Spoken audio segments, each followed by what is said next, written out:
The German Democratic Republic was sustained by a police and secret police system that also existed in other socialist states. Here, however, it exercised virtually unlimited authority, overseeing almost every sphere of life and seeking to suppress any perceived threat before it could even come into being.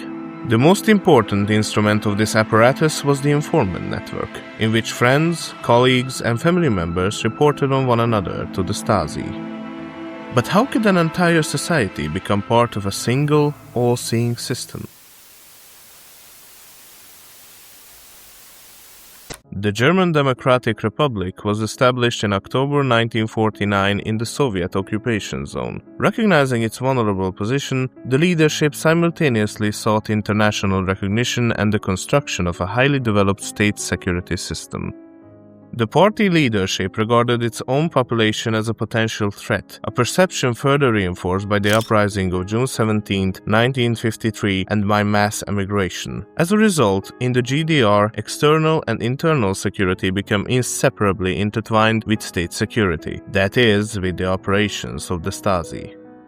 The foundation of the Stasi's activities was political operational work. Its purpose was not merely the collection of information, but also covert political intervention aimed at protecting the socialist state. From an early stage, the system sought to identify and prevent activities classified as hostile. One of the most important tools of this work was targeted surveillance. The movements, networks of contacts, and behavior of individuals and objects were monitored according to predefined objectives, timeframes, and locations. The information obtained in this manner was often supplemented during covert operations in which documents or evidence found on site had to be recorded by technical means without documentation. In order to exercise full control over society, the nomenclatura system was established. This ensured that leading positions in education, the media, public administration, and other key institutions were filled by reliable, party-loyal cadres, working in close cooperation with state security. The purpose of maintaining ties with the police was primarily to place informants at the upper levels of the force as well, particularly for the surveillance of colleagues. This approach was also reflected in the structure of the Stasi's personnel, which was divided into two fundamental groups: professional staff members and network personnel. The professional staff were in an official service relationship with the organization and under the direct control of the party, regarded the protection of the power of the working class as their primary task. According to the Chekist ideal, its members were characterized by unconditional loyalty to the Marxist-Leninist Party and to the Soviet Union. By contrast, network personnel were civilian informants. Cooperation was undertaken mostly in writing, more rarely orally, and information was provided to the Stasi through personal, trust-based relationships concerning individuals classified as suspicious, as well as the plans, methods, and execution of activities regarded as hostile. In the autumn of 1989, at the time of the organization's dissolution, approximately 91,000 professional staff members and 173,000 network personnel were working within state security. This represented nearly 1.5% of the population of 16.5 million, meaning that roughly every 60th person was part of the system.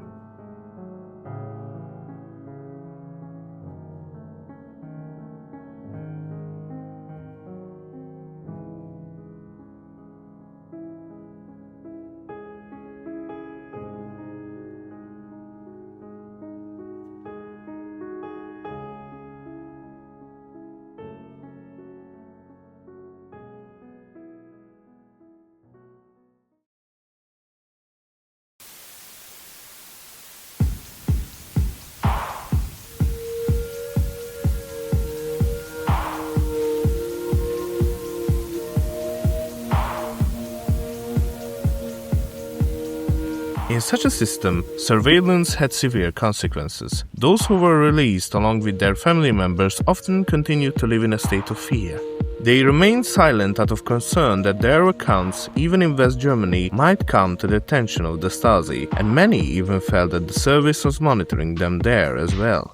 This sense of isolation was further reinforced by the fact that their experiences were often met with disbelief. Prolonged fear in many cases took on a paranoid character. Some continued to fear wiretapping or the opening of their letters even after the political transition, and interpreted everyday conflicts as signs of surveillance.